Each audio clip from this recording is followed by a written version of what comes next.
This channel does not promote any violent, harmful, or illegal activities. All content provided by this channel is meant for an educational purpose only. দিল্লির কংগ্রেস নেতৃত্বের আচরণে ক্ষুব্ধ অধীর রঞ্জন চৌধুরী। দিল্লির বৈঠককে অধীরকে প্রাক্তন প্রদেশ সভাপতি বলে সম্বোধন। রাজ্যের এআইসিসি পর্যবেক্ষকের উপর ক্ষোভ অধীরের। গোলাম আহমেদ মীরের বিরুদ্ধে তীব্র অসন্তোষ চেপে রাখলেন না অধীরবাবু। কংগ্রেস সভাপতি মল্লিকার্জুন খাড়গের প্রতিও ক্ষুব্ধ অধীর। ভোটের আগে জোট নিয়ে অধীরকে কড়া বার্তা দিয়েছিলেন খাড়গে। যার পোষাবে না চলে যেতে পারে বলেছিলেন খাড়গে। এতদিন পর ক্ষোভের বহিঃপ্রকাশ অধীরের। তৃণমূল বিরোধিতা থেকে সরে আসার প্রশ্নই নেই, সাফ বুঝিয়ে দিলেন অধীর চৌধুরী। এখন এআইসিসির নেতা গোলাম মীর আর একটা সিং সাহেব বলে দুজন, এরাই এখন রাজ্যটার মাথা হয়েছে। এরাই মোটামুটি রাজ্যটাকে চালাচ্ছে এবং এরা রাজ্যের বিশেষ বিশেষ কিছু লোককে চেনে, রাজ্যের সব লোককে চেনে বলে আমার জানা নাই।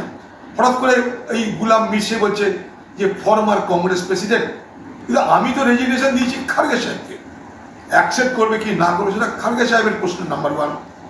অ্যাকসেপ্ট করার পর আমাকে একটা ইন্টিমেশন করে জানানো দরকার, এটা কাটসির মধ্যে পড়ে, পদতার মধ্যে পড়ে, সেটা 2। 3, খাড়গে সাহেব আমাকে বলেছিল যে তোমার সঙ্গে আলোচনায় বসবো, দিল্লি এসে আলোচনায় বসবো। আমি সেই জন্য অপেক্ষা করেছি। হঠাৎ করে এই কথা শুনে বুঝলাম যে আমাকে তাহলে বাদ দেওয়াই হয়েছে, না তো হঠাৎ করে ফরমান বানিয়ে দেবে কি করে। খাড়গে সাহেব সভাপতি হওয়ার পর বাকি এমনি সব অস্থায়ী হয়ে যায়। তারপরে ভোটে খারাপ ফলের জন্য সেটা সব সভাপতি বলে আমিও বলেছি। নানা মন্তব্যে খারাপ বলে গেছে আমার, সব মিলিয়ে আমি বলেছিলাম, আমার খারাপ লাগাটাকে প্রকাশ করেছিলাম যে ভাই যদি না পোষা আমাকে নিয়ে আপনারা আমাকে সরিয়ে দিতে পারেন। ব্যাস। পশ্চিমবঙ্গের কর্মীদের উপর অত্যাচার হচ্ছে, সন্ত্রাস হচ্ছে, তা আমি কর্মীদের বলতে হবে। কর্মীদের বলতে গেলে আমাকে তৃণমূলের বিরুদ্ধে বলতেই হবে। এখন সে বলার মধ্যে কি ভুল আমার জানা নেই, হয়তো পার্টি মনে হয় ঠিক করে গেছে। আমি নিশ্চয়ই বিশ্বাস করি যে পার্টির ভালোর জন্য কিছু তারা চিন্তা করেছে, কিন্তু বিষয়টা যেভাবে শোরগোল পড়ে গেছে, মানে আমি খুব অস্বস্তিতে পড়ে গেছি। দিল্লির বৈঠকে অধীরকে প্রাক্তন প্রদেশ সভাপতি বলা হয়েছে, আর তাতেই বেজায় চটেছেন অধীর রঞ্জন চৌধুরী। রাজ্যের এআইসিসি পর্যবেক্ষকের উপর ক্ষোভ প্রকাশ করলেন অধীর চৌধুরী। গোলাম আহমেদ মীরের বিরুদ্ধে প্রকাশ্যেই উগরে দিলেন তীব্র অসন্তোষ। এমনকি কংগ্রেস সভাপতি মল্লিকার্জুন খাড়গে তার প্রতিও ক্ষুব্ধ অধীরবাবু। নিশ্চয়ই মনে আছে আপনাদের, ভোটের আগে জোট নিয়ে অধীরকে কড়া বার্তা দিয়েছিলেন খাড়গে। বলেছিলেন যার পোষাবে না সে চলে যেতে পারে। এতদিন পর সেই ক্ষোভেরই বহিঃপ্রকাশ অধীরবাবুর গলায়। আমি সাধারণ কংগ্রেস কর্মী, আমার এসব পদের নিয়ে কোনো রকমের লালচ আমার কোনোদিন ছিল না, আজও নেই। আমি যখন প্রথম কংগ্রেস পার্টির হয়ে ভোটে দাঁড়াই তখন আমি কংগ্রেসের সদস্যও ছিলাম না, 91 সাল। আমি যখন বিধানসভায় 96 সালে 20,000 ভোটে জিতি, তখন আমি কংগ্রেস দলের কোনো বড় নেতা ছিলাম না, সদস্য একটা ছিলাম। তো স্বাভাবিকভাবেই আমার চলাটাই হচ্ছে পদ নয়, আমি আমার ব্যক্তিগত প্রচেষ্টায় খালি কংগ্রেসের ছাপ নিয়ে আমি আজ পর্যন্ত রাজনীতি করেছি। আর একবার আপনাদের জানিয়ে রাখে, দিল্লির কংগ্রেস নেতৃত্বের আচরণে চরম ক্ষুব্ধ অধীর রঞ্জন চৌধুরী। দিল্লির বৈঠকে অধীরকে প্রাক্তন প্রদেশ সভাপতি বলে সম্বোধন করা হয়, আর তাতেই চটেছেন অধীরবাবু। রাজ্যের এআইসিসি পর্যবেক্ষকের ওপর ক্ষোভ চেপে রাখলেন না অধীর রঞ্জন চৌধুরী। গোলাম আহমেদ মীরের বিরুদ্ধে তীব্র অসন্তোষ উগরে দিলেন। এমনকি কংগ্রেস সভাপতি মল্লিকার্জুন খাড়গের ওপরও ক্ষুব্ধ অধীর রঞ্জন। ভোটের আগে জোট নিয়ে অধীরকে কড়া বার্তা দিয়েছিলেন খাড়গে। মনে আসে নিশ্চয়ই আপনাদের, খাড়গে বলেছিলেন যার পোষাবে না সে চলে যেতে পারে। এতদিন পর সেই ক্ষোভের বহিঃপ্রকাশ শোনা গেল অধীর রঞ্জন চৌধুরীর গলায়। সাফ বলে দিলেন তৃণমূল বিরোধিতার পদ থেকে সরে আসার কোনো প্রশ্নই নেই, বুঝিয়ে দিলেন আরও একবার অধীর রঞ্জন চৌধুরী। ফের ভয়াবহ ট্রেন দুর্ঘটনার কবলে হাওড়া থেকে মুম্বাইগামী এক্সপ্রেস। চক্রধরপুরের রাজা খারসাওয়ান ও বরামম্বা স্টেশনের মাঝে বেলাইন হাওড়া CSMT এক্সপ্রেস ট্রেন দুর্ঘটনায় মৃত 2 জন, আহত অন্তত 20। যুদ্ধকালীন তৎপরতায় চলছে উদ্ধার কাজ। হাওড়া, রাউরকেল্লা, চক্রধরপুরে খোলা হয়েছে রেলের হেল্পলাইন নাম্বার। দুর্ঘটনার জেরে বাতিল করা হয়েছে বহু ট্রেনের যাত্রাপথও বদল করা হয়েছে। একটি মালগাড়ি প্রথমে দুর্ঘটনার কবলে পড়ে, পাশাপাশি দুটি লাইন ছিল। সহজ করে বুঝিয়ে বললে প্রথমে মালগাড়িটি দুর্ঘটনার কবলে পড়ে, মালগাড়িটির কয়েকটি বগি এসে পাশের লাইনে পড়ে, সেই লাইন দিয়েই যাচ্ছিল মুম্বাইগামী এক্সপ্রেস এবং মালগাড়ির কয়েকটি বগির সঙ্গে ধাক্কা লাগে এক্সপ্রেস ট্রেনটির এবং এক্সপ্রেসের বগিগুলিও ছিটকে পড়ে। 14টি বগি ছিটকে পড়ে লাইনের ওপরে। এখনো পর্যন্ত পাওয়া খবরে মৃত 2 জন, আহত অন্তত 20 জনেরও বেশি। কেন বারবার এই দুর্ঘটনা? উঠছে বহু প্রশ্ন উঠছে রেলের যাত্রী সুরক্ষা, যাত্রী নিরাপত্তা নিয়েও। আর TV9 বাংলা সবার আগে পৌঁছে গেছে ঘটনাস্থল থেকে রয়েছেন আমাদের প্রতিনিধি হীরকের কাছে যাব। হীরক, তুমি যেমনটা এর আগেও দেখাচ্ছিলে যে দুর্ঘটনাস্থল, সেখানে উদ্ধার কাজ চলছে, এখন কি পরিস্থিতি? উদ্ধার কাজ শেষ হতে আর কত সময় লাগতে পারে বলে মনে হচ্ছে?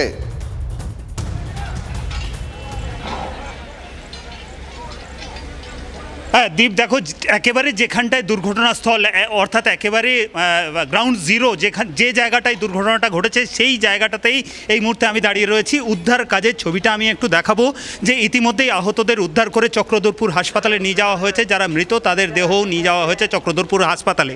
এই মুহূর্তে রেলের তরফে যে কাজ করা হচ্ছে, যে সমস্ত ক্ষতিগ্রস্ত বগিগুলো রয়েছে, ক্ষতিগ্রস্ত কামরাগুলো রয়েছে, সেগুলোকে যাতে সরিয়ে দেওয়া যায়, অর্থাৎ দুর্ঘটনাগ্রস্ত লাইন থেকে দূরে সরিয়ে দেওয়া যায় এবং তার পাশাপাশি যে লাইন ক্ষতিগ্রস্ত হয়েছে, অর্থাৎ যে দুটো লাইনে দুর্ঘটনা ঘটেছে সেই দুটো লাইন রিইনস্টল যাতে করা যায় দ্রুত, সেই বিষয়টাই কিন্তু এই মুহূর্তে রেলের কাছে প্রায়োরিটি। তুমি দেখতে পাচ্ছ কি বিপুল সংখ্যক রেলের কর্মী তারা একসঙ্গে কাজ করছেন, একদিকে লাইন রিইনস্টল করছেন, অন্যদিকে যে ওভারহেড তার রয়েছে যা কার্যত এই দুর্ঘটনার সময় একেবারে ছিন্নভিন্ন হয়ে গেছে তা ছাড়ানোর কাজ চলছে। আমি একটু দেখাতে চাইবো যে দুর্ঘটনা কিভাবে ঘটেছে। তুমি দেখলে তুমি বুঝতে পারবে যে কি ভয়ঙ্করভাবে এই দুর্ঘটনা ঘটেছে। আমি যে জায়গাটায় দাঁড়িয়ে রয়েছি, এই যে লাইন, এই লাইন হচ্ছে ডাউন লাইন। এই ডাউন লাইন ধরেই বড়াবাম্বু স্টেশন থেকে একটি মালগাড়ি ছুটে যাচ্ছিল রাজা খারসোয়া স্টেশনের দিকে এবং তার পাশের যে আপ লাইন, এই যে দূরের আপ লাইন দেখা যাচ্ছে, এই আপ লাইন ধরে হাওড়া মুম্বাই মেল, সেই হাওড়া মুম্বাই মেল বড়াবাম্বু স্টেশনের দিকে ছুটে যাচ্ছিল। আর তার ঠিক পাশে আরেকটা থার্ড লাইন রয়েছে। এই জায়গাতেই, এই যেখানে ডাউন লাইন রয়েছে, সেই ডাউন লাইনে দিয়ে ছুটে আসা এই যে মালগাড়ি যেটা এখন দাঁড়িয়ে রয়েছে, ইঞ্জিনকে বিচ্ছিন্ন করে দেওয়া হয়েছে, এই মালগাড়িরই মিড সেকশনের একাধিক কামরা হঠাৎই একেবারে অ্যাডভান্স স্টার্টার সিগন্যালের সামনে সেখানে কার্যত ডিরেল্ড হয়ে যায় এবং ডিরেল্ড হয়ে যাওয়ার পরেই সেটা কার্যত গিয়ে পড়ে আপ লাইনের মধ্যে এবং সেই আপ লাইনে সেই সময় ছুটে আসছিল হাওড়া মুম্বাই মেল এবং সেই হাওড়া মুম্বাই মেল ডিরেল্ড হয়ে যাওয়া মালগাড়ির কামরায় গিয়ে ধাক্কা মারে এবং কি বিভৎস ছবি তোমাকে দেখাতে চাইবো। দেখতে পাচ্ছ তুমি হাওড়া মুম্বাই মেলের এটা প্যান্ট্রি কার, সেই প্যান্ট্রি কার কি বিভৎসভাবে সরে গেছে একেবারে থার্ড লাইনের দিকে। শুধু প্যান্ট্রি কার না, তার পাশাপাশি 18টি কামরা, হাওড়া মুম্বাই মেলের 18টি কামরা, সেগুলো কার্যত ক্ষতিগ্রস্ত হয়েছে। কার্যত রেল লাইন দুমড়ে মুচড়ে একসা হয়ে গেছে। তোমাকে দেখাতে চাইবো আপ লাইনের যে রেল লাইনে, সেটা তুমি দেখতে পাচ্ছ কি বিভৎসভাবে বেঁকে গেছে। এই মুহূর্তে রেলের যারা কর্মী তারা কিন্তু এই লাইন, ক্ষতিগ্রস্ত লাইন, সেটাকে সরিয়ে নতুন করে লাইন যাতে রিইনস্টল করা যায় তার চেষ্টা চালাচ্ছেন যুদ্ধকালীন তৎপরতায়। বিভিন্ন জায়গা থেকে বড় বড় যন্ত্রপাতি আনা হয়েছে, বড় বড় ক্রেন আনা হয়েছে। সিআরএসের যারা টিম তারাও ইতিমধ্যে এসে পৌঁছেছেন, অর্থাৎ কমিশনার অফ রেলওয়ে সেফটির টিম তারা এসে পৌঁছেছেন। কিভাবে দুর্ঘটনা ঘটলো, কেন বড়াবাম্বু স্টেশনের থেকে মাত্র 1.5 কিলোমিটার দূরে যেখানে অ্যাডভান্স স্টার্টার সিগন্যাল রয়েছে সেখানে এই দুর্ঘটনা ঘটলো। সেই দুর্ঘটনা ঘটার পর, অর্থাৎ যেখানে ডিরেল্ড হয়েছে মালগাড়ি, সেই ডিরেল্ড হয়ে যাওয়ার পর কেন বড়াবাম্বু স্টেশনের যারা কর্তৃপক্ষ তাদের কাছে খবর দেওয়া হলো না?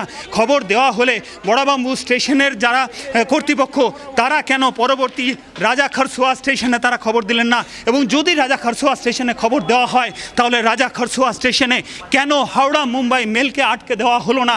এই প্রশ্নগুলো সিআরএস অর্থাৎ কমিশনার অফ রেলওয়ে সেফটির তরফ থেকে এই মুহূর্তে খতিয়ে দেখা হচ্ছে। পাশাপাশি যাতে এই লাইন দ্রুত মেরামত করা যায়, যাতে রেল চলাচলের উপযোগী করা যায় সেটার চেষ্টা চালানো হচ্ছে।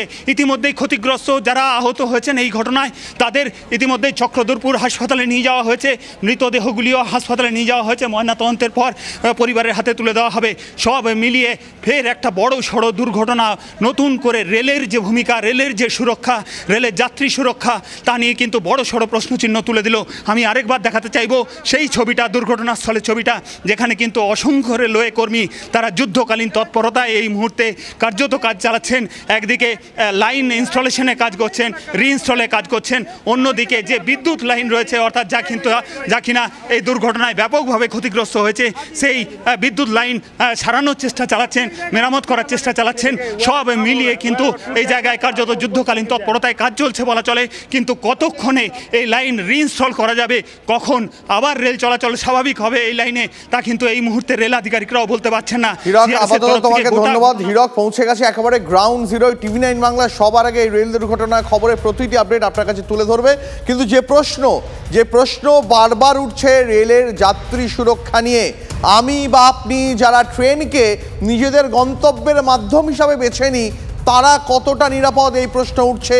কারণ গত কয়েক মাসে, খুব বেশি নয় 2 মাসের মধ্যেই অন্তত 3বার এমন দুর্ঘটনা ঘটেছে যেখানে কিন্তু কাছের মানুষরা তাদের প্রিয় স্বজনকে হয় হারিয়েছেন, না হলে তাদের ইনজিওর্ড হতে হয়েছে।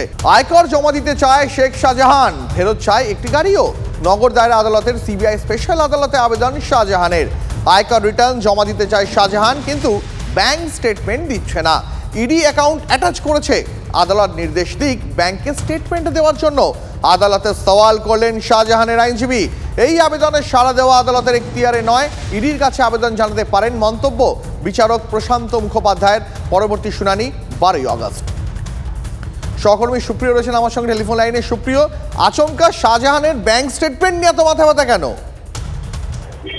দীপ, দেখো, আজকে শেখ শাহজাহান সহ তার আরো কয়েকজন ঘনিষ্ঠ, এমনকি শিবু হাজরা তার ভাই, তাদেরকে আজকে নগর দায়রা আদালতের যে বিশেষ ইডি আদালত রয়েছে সেখানে পেশ করা হয়েছিল। এবং সেখানে শেখ শাহজাহানের তরফ থেকে আইনজীবী যেটা দাবি করেন যে শাহজাহান শেখ তিনি জেলে বসেই, কারণ তিনি এই মুহূর্তে জেল হেফাজতে রয়েছেন, জেলে বসেই তার আয়কর রিটার্ন জমা করতে চান এবং আগামীকাল হচ্ছে সেই আয়কর রিটার্ন জমা করার শেষ দিন।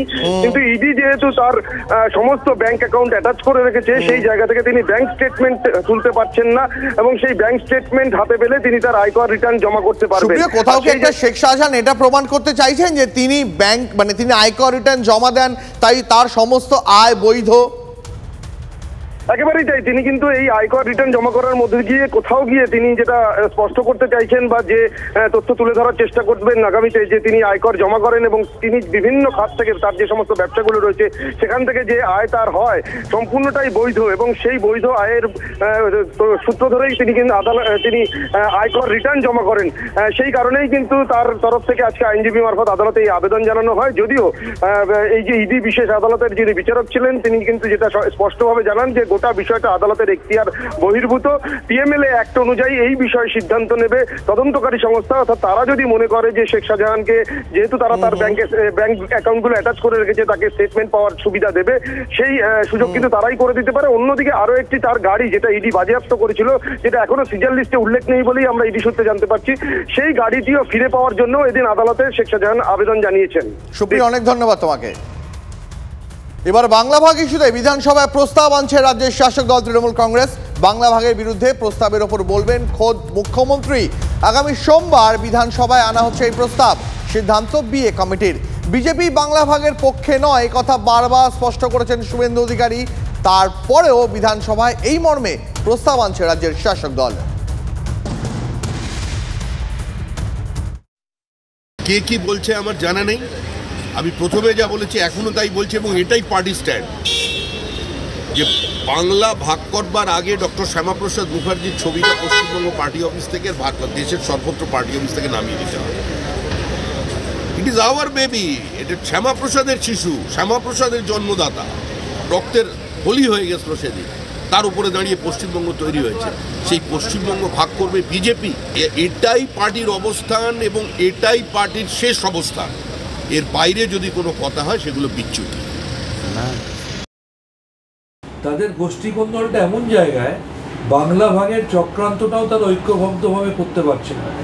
কেউ বলছেন উত্তরবঙ্গকে ভাগ করতে হবে, কেউ বলছেন গোর্খাল্যান্ডকে সমর্থন করতে হবে, কেউ বলছেন কুচবিহারকে ইউনিয়ন টেরিটরি করতে হবে, কেউ বলছেন মালদাকে ভেঙে দিতে হবে, কেউ বলছেন মুর্শিদাবাদকে ভেঙে দিতে হবে, আবার এক শ্রেণীর নেতারা বলছে আমরা বাংলা ভাগের বিরোধী।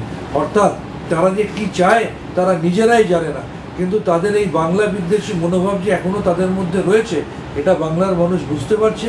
তাই যেটুকু বিজেপি রয়েছে 2026-এর বিধানসভায় সে তাদেরকে সমূলে উৎপাটন করবে।